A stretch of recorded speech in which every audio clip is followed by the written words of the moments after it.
And 4 additional launches under review. The attack is the largest since the 2006 war with Lebanon. The IDF now confirming that Hamas is behind the attacks from Lebanon. The head of Hamas's political bureau, Ismail Haniyeh, is currently there after arriving in Lebanon yesterday and will meet with Hezbollah leader Hassan Nasrallah tonight. Also happening tonight, the Israeli Security Cabinet will convene at 8:30 p.m. But first, at this hour, an assessment with the defense minister and other members of the security apparatus. Let's head now to our correspondent, Nicole Zedek, live for us in Shlomi in the north. Nicole, talk to us about the latest.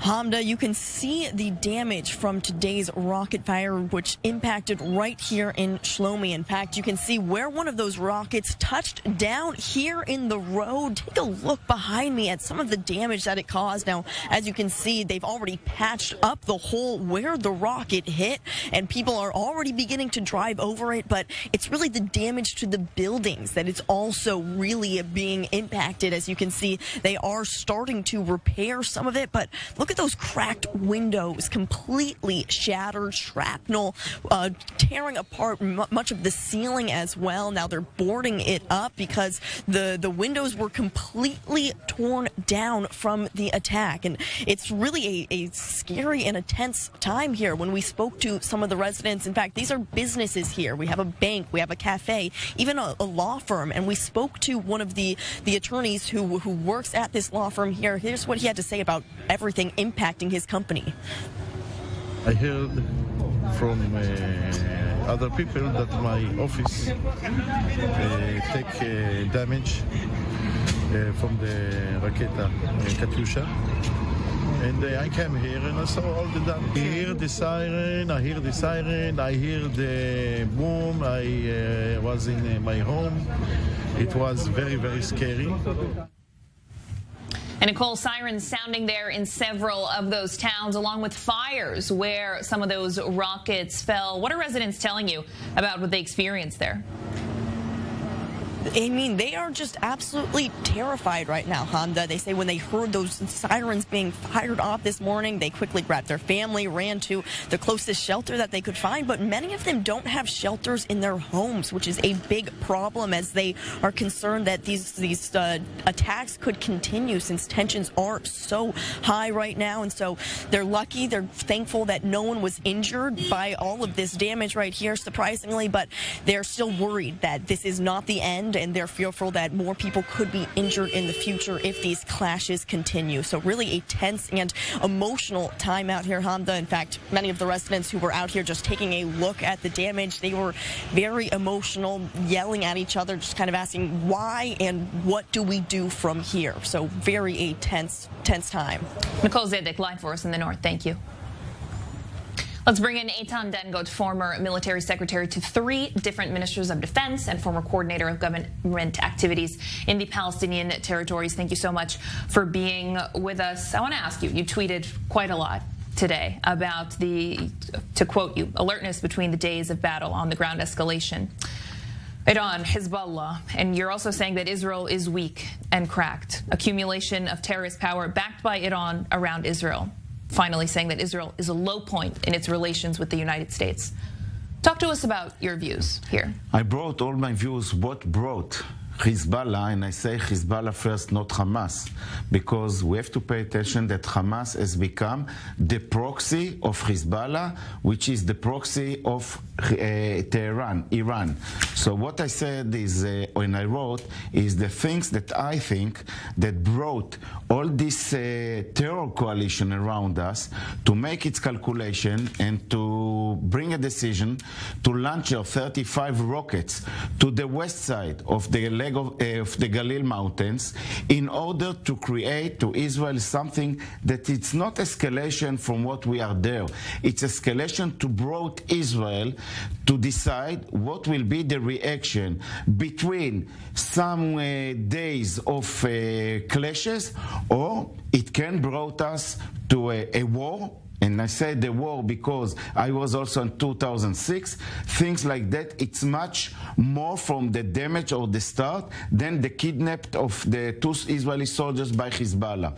So I think that Hezbollah, under the umbrella of Iran, which Hamas, that is now apart from this terror coalition, decided that because they analyzed few reasons that Israel is weak interiorly, Israel has a problem outside, Israel has showed already that it's not reacted towards what happened like in Megiddo Junction, and they estimate what will be Israel's reaction. This is a challenge to, first of all, Bibi Netanyahu and the armed forces, what will be the reaction. And then I say also, the reaction should be towards Lebanon as a state. It's time that we, in such case of attack of Israel, we cannot now allow ourselves to divide between Hamas in Soro Sidon, between Hezbollah, and between the authorities of Lebanon, because Lebanon is going now to a stage of collapse, and all the country is looking as a weak economy situation. Israel should react, but on the other end, we have to calculate very deeply, like also a lesson from 2006, how to react. Whether we are going to react against Lebanon, I think it should be under strategic targets against Hamas in Lebanon, and to be ready immediately. Not, I think that today we have been surprised. We have been surprised from the amount of rockets that has been launched toward Israel, because if you have intelligence of such amount of rockets, you already are waiting with a plan to react immediately. And that shows us that we analyze the situation we expected, and the other part, Iran, Hezbollah, Hamas, and some Arab countries is using the Ramadan as an excuse by analyzing Israel weakness today to try to shake the Israeli strength by bringing the situation today. And what I mean, that we have to calculate the reaction to Lebanon, to Gaza, West Bank, East Jerusalem, and inside Israel. We have yesterday a small scenario of demonstration of Israeli Arabs in Al-Fahim, in other places. I think the situation is bubbling, not as a spontaneous, under a very cold way of strategic plan, and we have to take it on account for the coming. And the cabinet decision this evening will be summing. I want to make the expectations. I've been there.